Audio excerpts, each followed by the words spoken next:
Hola a todos, mi nombre es Lianfred Díaz, estudiante de la carrera de Psicología de la Universidad Yacambú. Hoy vamos a desarrollar el tema de patrimonio cultural, patrimonio artístico, y esta es la materia de formación cultural y vamos a hablar acerca del patrimonio de Simón Díaz o de las obras de Simón Díaz. Para comprender la magnitud de su obra, es fundamental definir primero qué es el patrimonio artístico inmaterial. A diferencia de los monumentos físicos o de las obras de arte expuestas en un museo, el patrimonio inmaterial está compuesto por las tradiciones, las expresiones orales, los saberes ancestrales, los rituales y la música de un pueblo. La identidad nacional no es algo abstracto, se construye a través de símbolos compartidos que generan un sentido de pertenencia.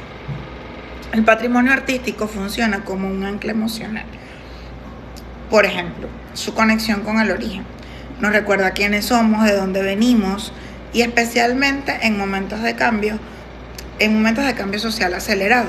La cohesión social es la que crea un terreno común. Cuando personas de diferentes regiones, edades, clases sociales comparten el gusto y el respeto por una manifestación artística, se fortalece ese tejido social. Y por último, una resistencia cultural, porque en un mundo globalizado, el patrimonio artístico local protege la singularidad de una nación, evitando que sus costumbres sean absorbidas, condenadas al olvido por la cultura de masas. En el siglo XX, Venezuela experimentó una rápida transición de un país rural agrícola a un país urbano y petrolero. Esto significó, en medio de este torbellino de modernización, la música y la figura de Simón Díaz se convirtieron en el puente que impidió que los venezolanos perdiéramos el contacto con nuestras propias raíces. Ahora vamos a hablar acerca de su biografía. La vida de Simón Díaz es el reflejo de la perseverancia, el amor por la tierra y el rigor artístico. Su trayectoria se puede comprender a través de distintas etapas o de las etapas formativas influyentes, como su infancia y juventud, que fue en el campo. Él nace el 8 de agosto de 1928 en Barbacoas, estado Aragua. Creció inmerso en la dinámica del llano venezolano, donde la música no era un pasatiempo, sino que era parte del trabajo diario. Su padre, quien era maestro y músico, le enseñó las nociones básicas del canto y a tocar el cuatro. A la temprana de 12 años, la muerte de su padre lo obligó a asumir el rol y sostén de su numerosa familia, compuesta por su madre y 7 hermanos, entre ellos el reconocido humorista Joselo. Para sacarlos adelante, Simón trabajó en diferentes oficios. Fue limpiabotas, vendedor de comida, repartidor y cobrador. Sin importar el cansancio físico, por las noches cantaba en locales e improvisaba coplas en las plazas para generar algo de dinero extra.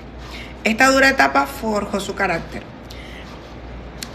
y su sensibilidad hacia el trabajador de la tierra.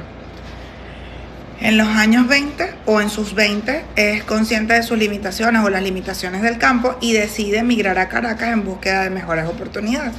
Consiguió empleo diurno como cajero en un banco, pero su verdadera meta estaba en la música. Se inscribió en la Escuela Superior de Música de Caracas, donde estudió formalmente durante 6 años bajo la tutela de grandes maestros de la música, como por ejemplo Vicente Emilio Sojo. Esta formación fue clave. Simón Díaz no era un creador improvisado. Su genialidad radicó en tomar la pureza de la música llanera, empírica, y aplicarle el rigor de la composición musical académica, logrando un sonido estilizado, pero de una tremenda honestidad emocional. Por último, la conquista de los medios y el fenómeno del tío Simón en los años 60, entre los años 60 y 80.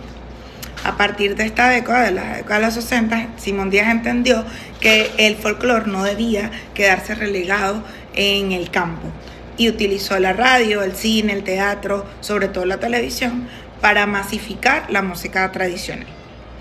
En la década de los 80 creó y condujo el icónico programa infantil Contesta por Tío Simón.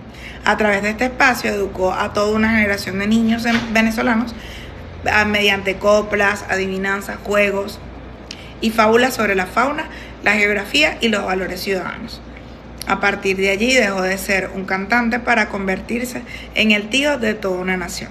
Una figura entrañable de afecto y sabiduría que hoy aún hoy recordamos con mucho cariño. Uno de sus mayores logros, o su mayor logro cultural, fue haber rescatado la tonada de Ordeño. ¿Qué es la tonada de Ordeño y por qué estaba en peligro? Originalmente la tonada es un canto de trabajo que el llanero entonaba a capela durante la madrugada mientras ordeñaba las vacas. Este canto cumplía una función práctica y mística. Obviamente queríamos calmar al animal y llamarlo por su nombre para que se dejara ordeñar con docilidad y además diera más leche. Con la llegada de la tecnología de ordeño mecánico e industrialización del campo, en los años 50 y 60, los peones dejaron de cantar. Las máquinas hacían el trabajo y el canto del ordeño comenzó a extinguirse rápidamente. La tonada no es un canto para que la gente aplaudiera, era un canto de comunión entre el hombre, la tierra y el animal. Si se perdía la tonada, se perdía la poesía del campo. Esto lo decía Simón Díaz. ¿Cuál fue la hazaña? Bueno, que él se dedicó a recorrer los hatos llaneros, a hablar con los viejos ordeñadores, a recuperar sus cantos de memoria y a componer sus propias tonadas. Basadas en estas estructuras tradicionales, al grabarlas y ponerles arreglos musicales ricos, presentarlas en la televisión nacional, logró salvar un género entero de la desaparición física. Temas como Tonada de Luna Llena, Sabana, El Becerrito, conocido popularmente como La Vaca Mariposa, convirtieron este humilde canto de trabajo en una de las expresiones poéticas más elevadas del folclore venezolano. Por otro lado, uno de sus mayores logros que lo llevó a conocerse a nivel internacional fue haber compuesto la canción del Caballo Viejo. Esta canción es una de fue hecha en 1980 y es una de las canciones en español más famosas de todos los tiempos, traducida a más de 12 idiomas y más de 300 interpretaciones.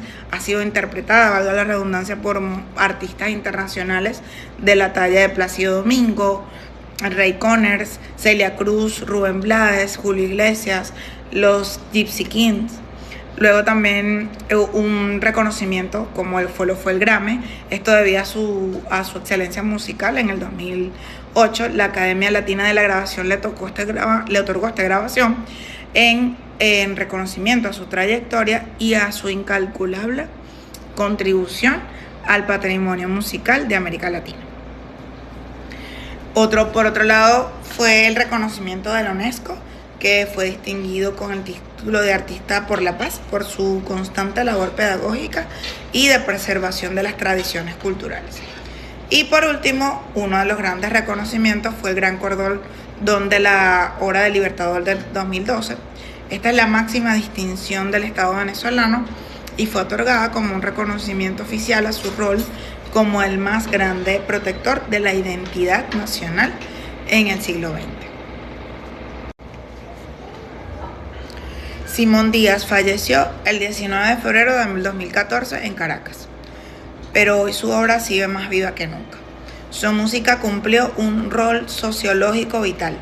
Con la cantidad de venezolanos que nos encontramos actualmente fuera de nuestras fronteras, la obra de Simón Díaz se ha convertido en una patria portátil. Escuchar una tonada, un joropo, una poesía de su autoría es para los venezolanos en el exterior una forma de reconectar instantáneamente con su hogar, con sus raíces y con sus recuerdos. La obra de Simón Díaz no pertenece al pasado, es un patrimonio dinámico que nos enseña que amar a nuestro país pasa por conocer sus historias, respetar sus costumbres y sobre todo transmitir ese orgullo a las nuevas generaciones para que la memoria colectiva nunca deje de cantarlas. Muchas gracias y esperamos vernos en una próxima oportunidad.